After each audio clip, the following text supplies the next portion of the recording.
66 million years ago, a chilling wind swept across the desolate gray skies. The world was plunged into darkness with no distinction between day and night. We were at the moment when a catastrophe capable of almost annihilating all life on Earth had just occurred. A 10-kilometer-wide fireball from outer space hurtled down, causing the massive dinosaurs to fall. The faint remaining light did not come from the sun, but from the smoldering fires that consumed everything. Yet, in this scene of death, one could witness astonishing signs of life. Tiny creatures once under the rule of dinosaurs were now free. They were not immediately wiped out, but would soon face a harsh survival struggle. Some of them would adapt and evolve to conquer forests, grasslands, and plains across the world. Others would take to the skies or dominate the vast oceans, where mosasaurs once ruled. Most notably, one of these survivors would eventually bring Earth into an unprecedented era, the era of humans. Indeed, humans could not have appeared if that catastrophic day had not occurred. It was fierce, violent, and terrifying. But how did those tiny creatures, including our ancestors, survive such an apocalyptic event? This question leads us to the main topic of today's episode of the Human History series. Episode 1, Surviving the Apocalypse. Before we begin the main content, Universe Hub hopes for your support with a like and a channel subscription. Don't forget to press the notification bell to avoid missing the most informative videos. Now get ready for today's journey. One more note for our audience. This series is not just about humans. It also closely involves the evolution, diversification, and distribution of other species throughout life's history. Many scientific hypotheses have been proposed, but none have been fully accepted by experts or the public. Therefore, the theory of evolution, though not entirely convincing, remains the most suitable framework to develop related content in this series.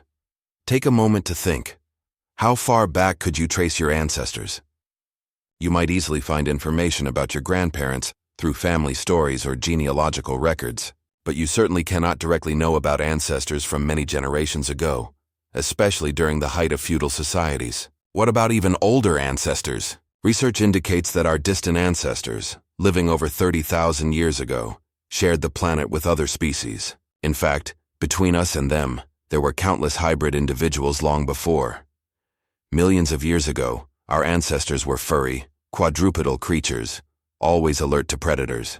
At that time, they shared the air with enormous and fierce dinosaurs. But who were they? In 2012, while observing an unidentified fossil collection in a museum, scientists noticed an unusual pattern in a small fossil resembling that of a tiny primate. Amazingly, they successfully reconstructed part of the ankle fossil of Purgatorius, a potential candidate for the earliest ancestor of primates, including humans. Currently, primates include various mammals, not just us, but also great apes and other groups. Despite many shared traits, identifying the first primate is extremely challenging. Early primates and primitive mammals in general were relatively small, with fragile bones that did not fossilize well. It was almost impossible to find them before modern archaeological techniques emerged. Thousands of mammal fossils were likely overlooked or even discarded unknowingly. In the case of Purgatorius, after many hours of analysis, scientists concluded that it had a highly flexible ankle, a trait common in tree-dwelling animals, similar to modern primates. This was not the first discovery of Purgatorius fossils. In the 1960s, a few teeth were found. By 1965, studies on these teeth led scientists to classify Purgatorius as the first primate. However, with only a few teeth, it was hard to visualize the creature. The small size of these teeth suggested that Purgatorius was about the size of a mouse, likely feeding on insects and plants. Whether it truly lived in trees remains a question.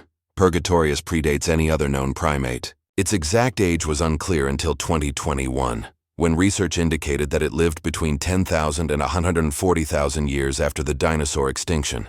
While no direct fossil evidence shows how Purgatorius evolved, it likely survived the end of the Cretaceous period in dense forests, where massive carnivorous dinosaurs roamed below. Seeking survival in the tree canopy was a logical strategy. Perhaps somewhere in a North American forest, the story of humans began with Purgatorius.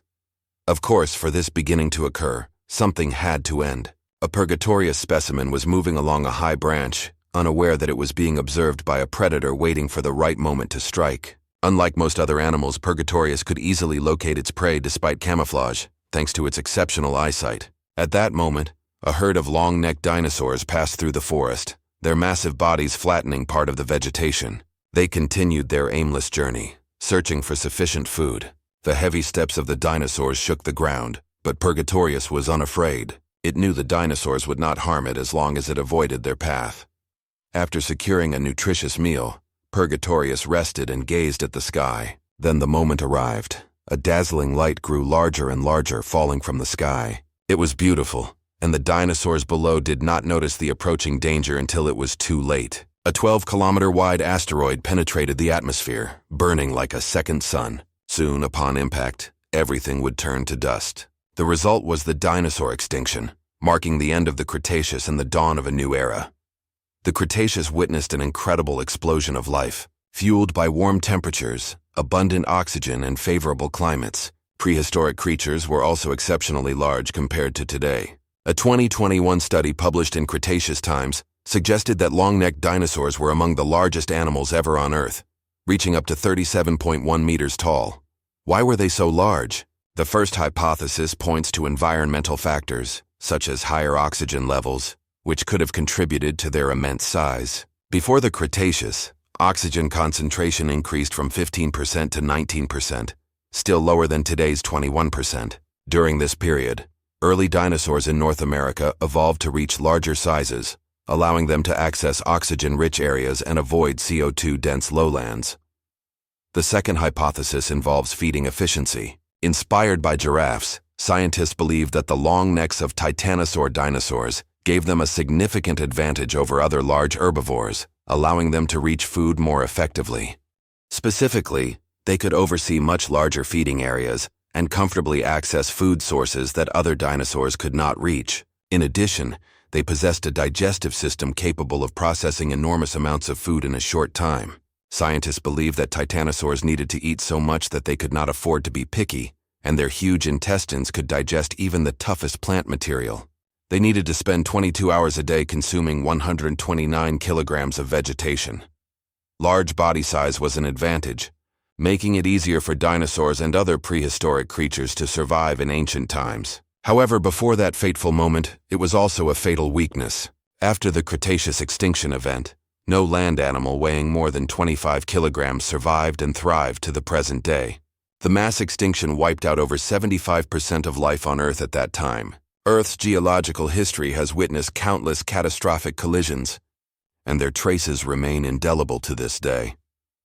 The Frey-Nafi crater, 160 kilometers wide, is believed to have formed around 2 billion years ago. According to NASA's Earth Observatory, much of it has been eroded, but what remains suggests it was created by an asteroid impact with a diameter of 10 to 15 kilometers. Furthermore, in the S.H. Berry region of Ontario, Canada, there is another giant crater similar to Bedford.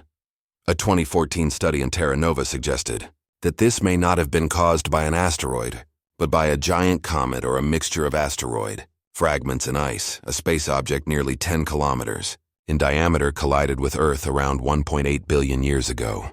But what truly concerns us here is, how under such catastrophic conditions did small creatures, including Purgatorius, our ancestor, survive? The idea of a mass extinction event during the Cretaceous was recognized by scientists over 200 years ago. In 1825, French naturalist Georges Cuvier noticed significant changes in fossil biodiversity between the early and late Cretaceous periods. Fossils of large animals gradually gave way to those of smaller species, such as birds and mammals. Clearly, something serious had occurred.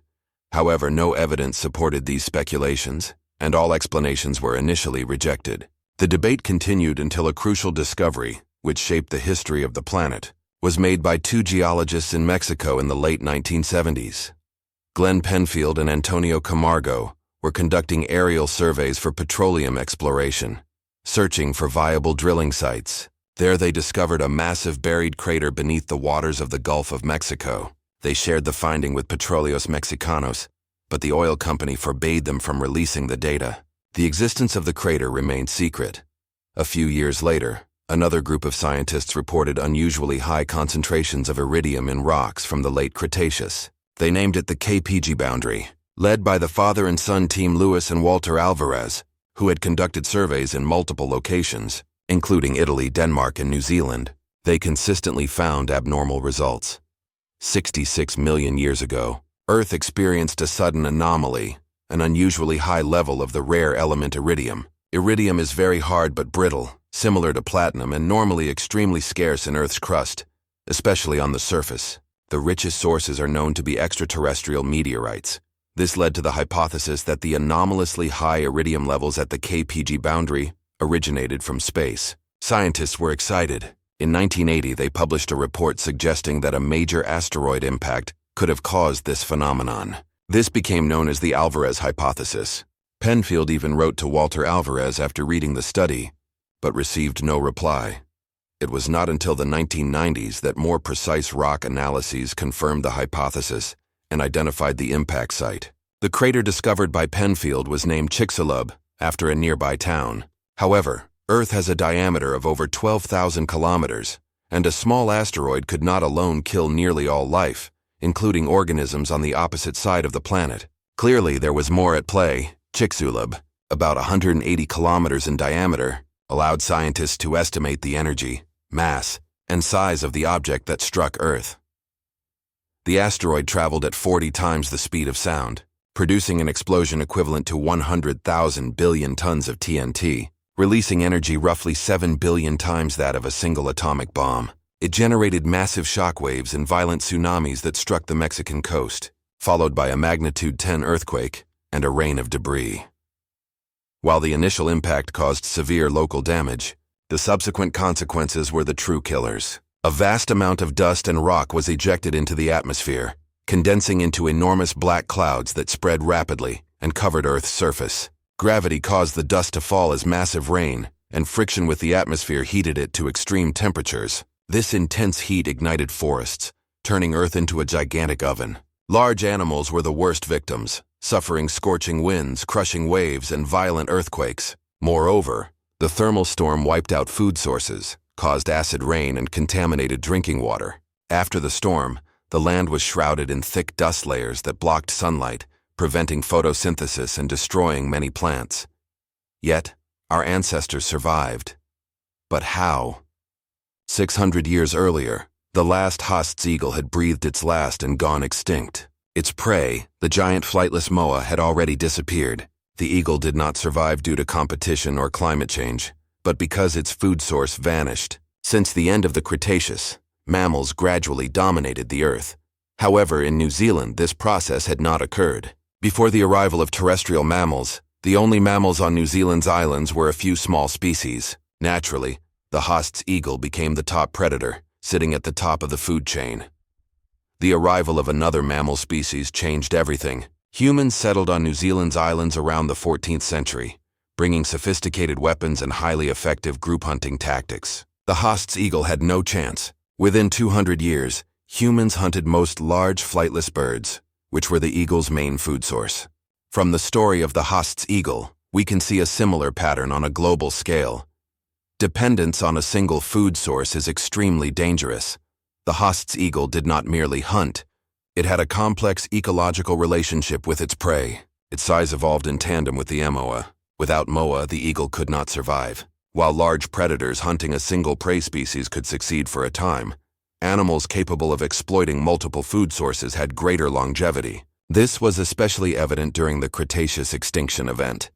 Whether Purgatorius was carnivorous or not, it had lived in the warmth and relative abundance of the late Cretaceous. While competition for food and mating opportunities had never been easy, it was nothing compared to what came after the asteroid impact. The night following the collision, our ancestors suddenly found themselves in a dark, cold world, where many species they had once shared habitats with vanished overnight. The lush ecosystems of the Cretaceous were transformed into a hellscape.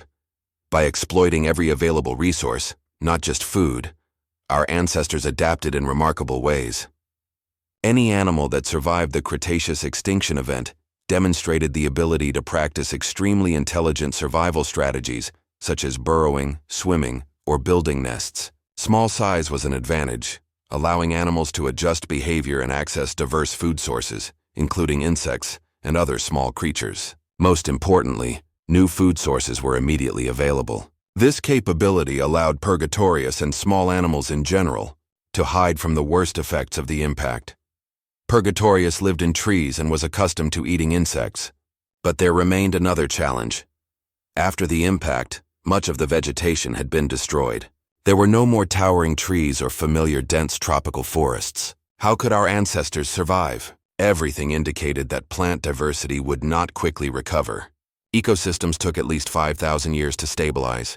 Purgatorius had to do something to overcome these harsh circumstances, and it did. Fossils indicate that the first plants to regenerate after the disaster were ferns. In the following decades, fungi flourished. Fungi do not rely on photosynthesis, so they were unaffected by the severe reduction in sunlight. With competition from plants removed, a world dominated by fungi emerged, providing a crucial nutritional resource for animals striving to survive in the post-apocalyptic Earth.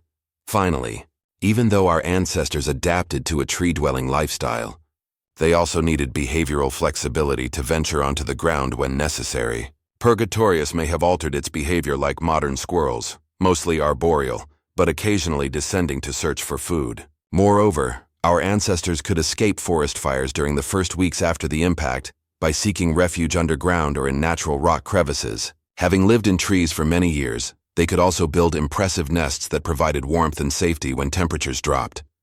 Additionally, developing swimming abilities like many modern primates allowed them to exploit aquatic species to supplement their diet. There is substantial evidence that freshwater ecosystems were not severely affected by the asteroid impact.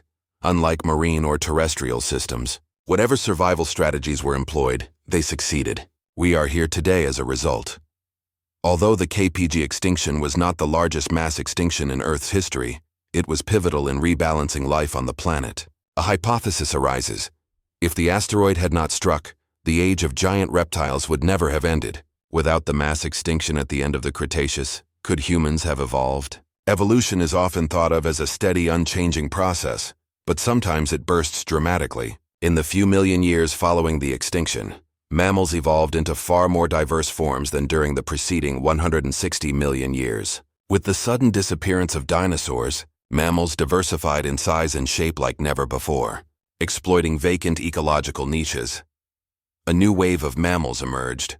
Early rodents like parames, ancestral ungulates such as Amyloudus, and some of the earliest known mammalian branches developed into modern-day sea cows and elephants. In the forming Rocky Mountains, ancestors of wolves emerged in North American forests, one species reaching the size of a bear. Larger mammals quickly established themselves at the top of the new ecological hierarchy.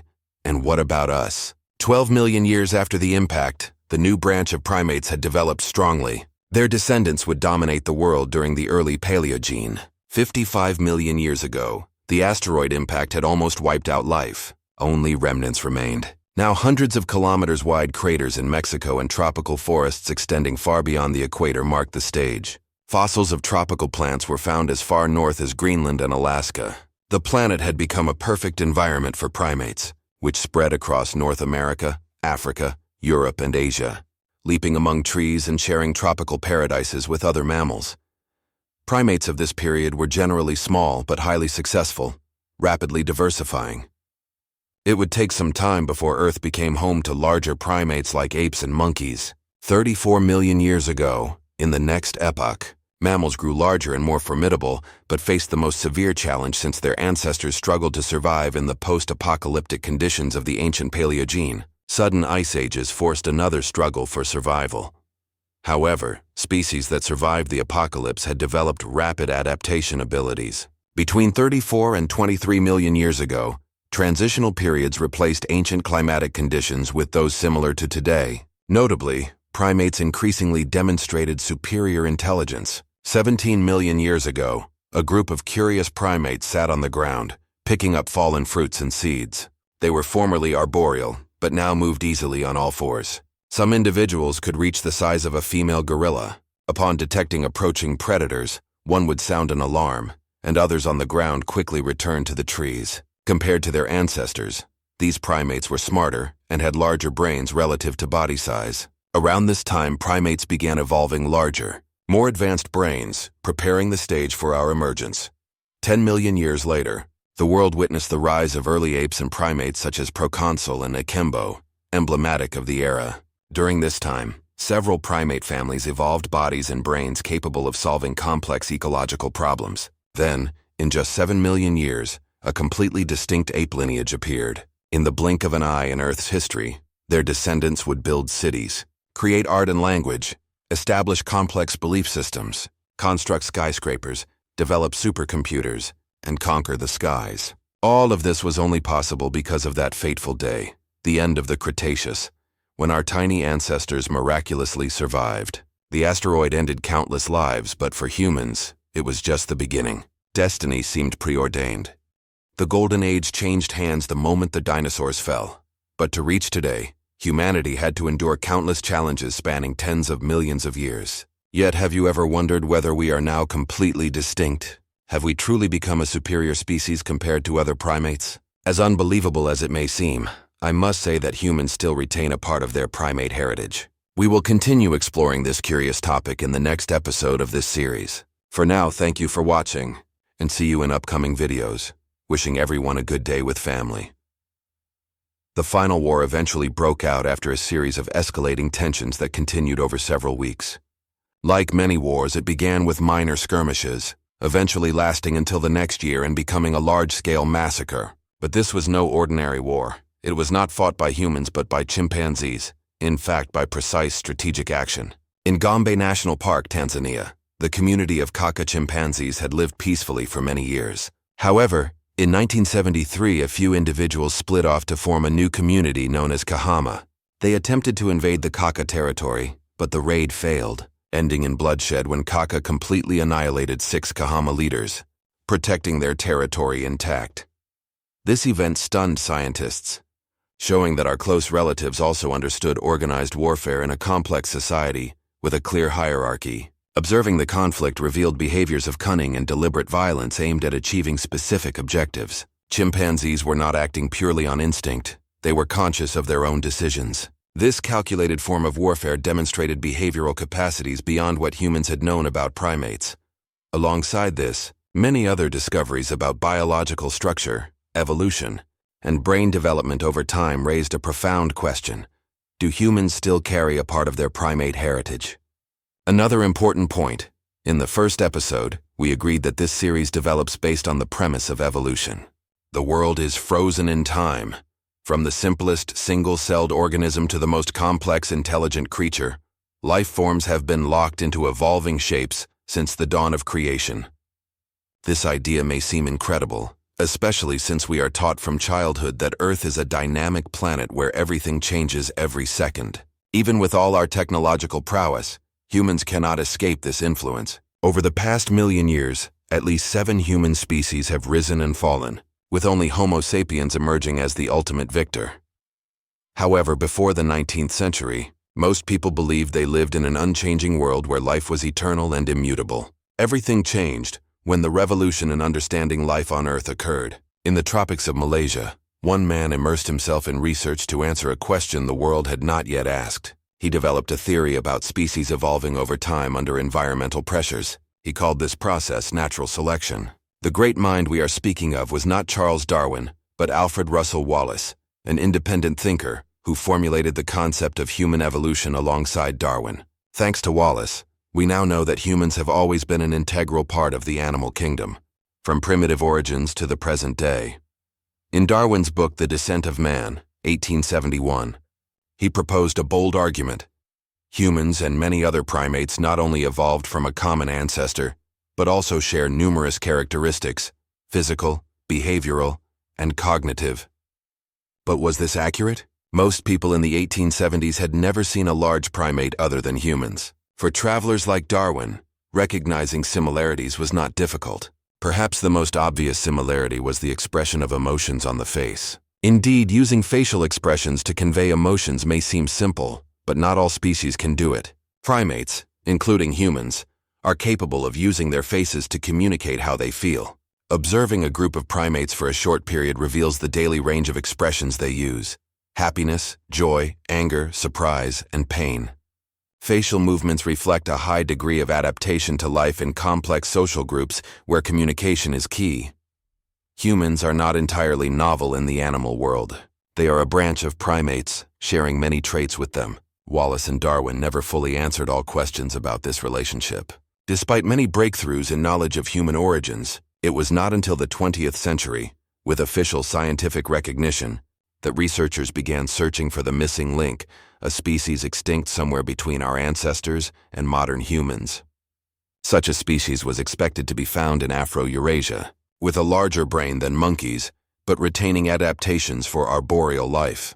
In 1924, Raymond Dart, an Australian anthropologist at the University of Blank, identified a special package from the field containing some unclear fossilized bones carefully wrapped. The specimen belonged to Australopithecus africanus. Many scientists had long believed that a larger brain was the first feature that distinguished humans and evolved earliest. However, the newly discovered fossil showed a small-brained creature with human-like teeth, upright posture, and possibly even speech, according to vocal tract reconstructions. This suggested that even a small brain could support complex behavior and cognition, reinforcing the idea that cognitive evolution was a long, selective process spanning millions of years. Many quickly regarded the specimen as the missing link, bolstering the theory of evolution. Although we now know that identification was misplaced, the discovery was crucial in understanding our evolutionary journey. Evolution is a long, seemingly endless road. Many still wonder how far we have traveled on this path and how much of our cognition remains in the savannas of ancient Africa.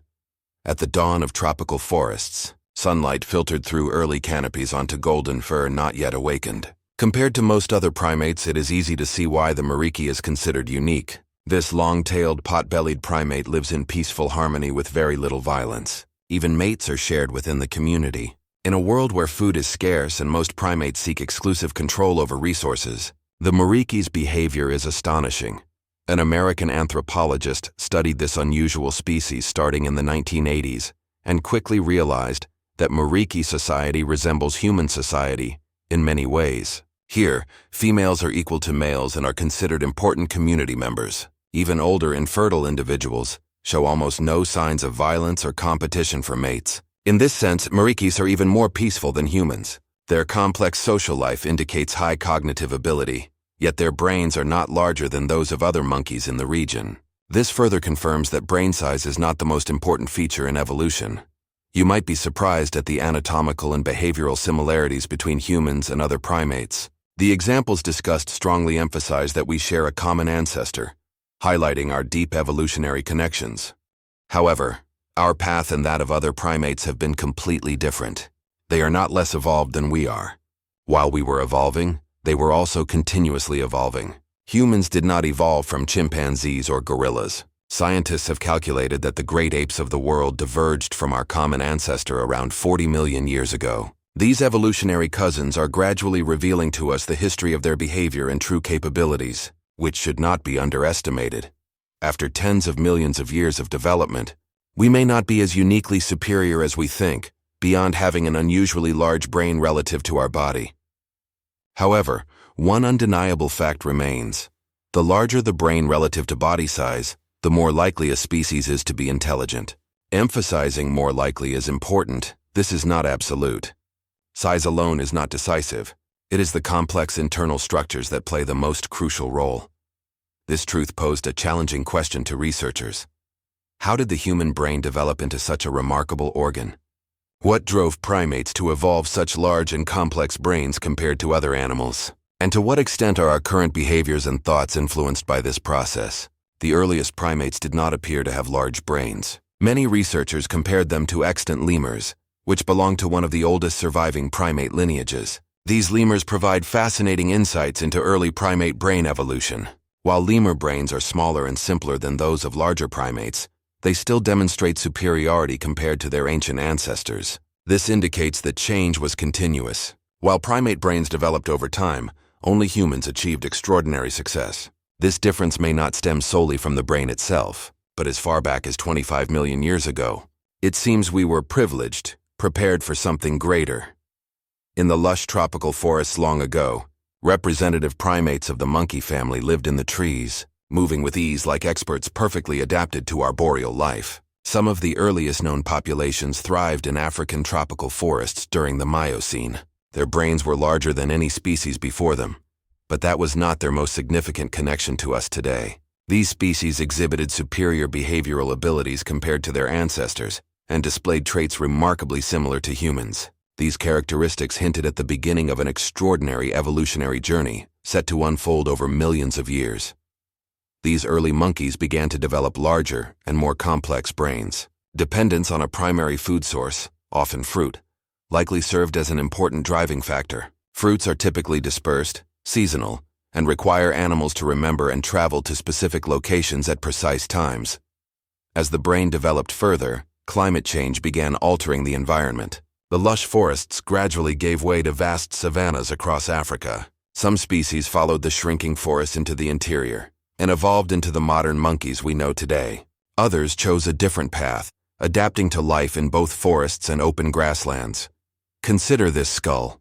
It has a volume of just 167.7 cm3, whereas the skull of Australopithecus living in East Africa was 3 times larger. Yet earlier than Australopithecus, the Sahelanthropus chimpanzee from 7 million years ago provides a perfect example of the relationship between habitat and brain. The savanna environment may have conferred particular evolutionary advantages for adapting to changing landscapes. Interestingly, the Sahelanthropus brain has a region in the skull similar to humans, suggesting it could walk upright on 2 legs. More specifically, Sahelanthropus may have been the earliest branch in the human evolutionary tree. Bipedalism was hugely significant.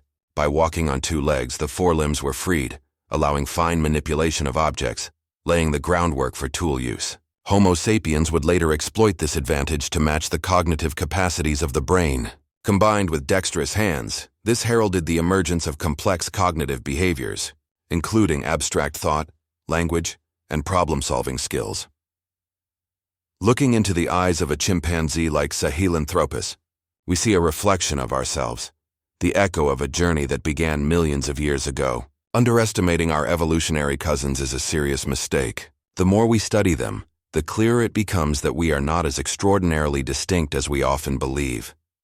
Imagine wandering the edge of a forest next to the African savanna. A chimpanzee moves across the branches above you, one hand gripping a high branch for balance, the other holding a sharpened stick. He is a hunter. In the distance, companions follow silently. It is not hard to predict what will happen next. A precise thrust ends the prey's life. This extraordinary moment is so exact that your own quickened breath seems unnoticed. In seconds, a small, bloodied bundle is hauled away. The forest resonates with the excited calls of the hunter's companions. Success brings celebration across the community, as everyone has a share. Inside him, a battle rages. Instinct urges him to keep the prize for himself, but reason reminds him of the strong social bonds with surrounding individuals who had previously shared their own spoils. If he defies this norm, future sharing may cease. After a struggle, he allows each member a portion of the catch and reserves a special portion for the highest-ranking members. In chimpanzee society, sharing is not uncommon. But for high-value food, sharing is not motivated by generosity, it is political. The hunter learns techniques from his community to one day form his own group. Food becomes the foundation for building stronger relationships and gaining recognition. This example exemplifies Machiavellian intelligence, first proposed in 1982 by Dutch researcher Frans de Waal, an expert in primate psychology and ethics. The idea is clear. Even apparently altruistic acts in chimpanzee society are driven by personal reasoning and dominance needs. The hypothesis further argues that the drive for dominance has significantly propelled increases in brain size. With larger brains and more dexterous hands, it is unsurprising that chimpanzees exploit both advantages in making and using tools. In 2007, anthropologists directly observed a group of chimpanzees in southeastern Senegal, where temperatures reach 40 degrees and the dry season lasts 7 months. This is a highly challenging environment. Yet these open savannas are precisely where our human ancestors thrived, which is why studying chimpanzees is particularly informative. They live in similar environments to our ancestors and are the most skilled natural tool users. These chimpanzees are capable of using a variety of tools for different purposes. They use heavy pounding tools to crack hard-shelled nuts, sticks to extract insects, and even toothpicks to clean their teeth. What makes them particularly remarkable is that they are among the rare non-human primate populations known to routinely use tools to obtain food. For example, in 2011, a team of researchers from the University of Louvain and the University of Iowa reported that wild chimpanzees in Bandafassi, Senegal, had learned to use tools to dig up underground roots. Previously, The only non-human animals known to use tools to harvest subterranean food were species such as bears in Serra da Capivara National Park, Brazil. To date, scientists have discovered that wild chimpanzees are capable of using tools to access food buried underground, a behavior once considered unique to great apes, a lineage thought to have distinguished humans and their distant ancestors from other primates. In the new study, scientists investigated tool use and selection in captive chimpanzees to understand how tool-assisted digging behaviors could develop. They observed a group of 10 chimpanzees living on an island at Kristiansand Zoo in Norway. 8 of them were born in captivity, and none had previously engaged in digging for food. The researchers dug small holes and placed fruit inside each hole. Initially, the holes were left open so the chimpanzees could access the fruit, and then they were filled in. Tools for digging were then provided. Of the 10 chimpanzees, all successfully dug up the buried fruit at least once. Remarkably, some individuals who were not given tools still managed to dig using tools they found. The researchers also observed the chimpanzees reusing specific tools, selecting longer tools for digging, and even taking turns excavating a single hole, sharing the fruit once it was retrieved.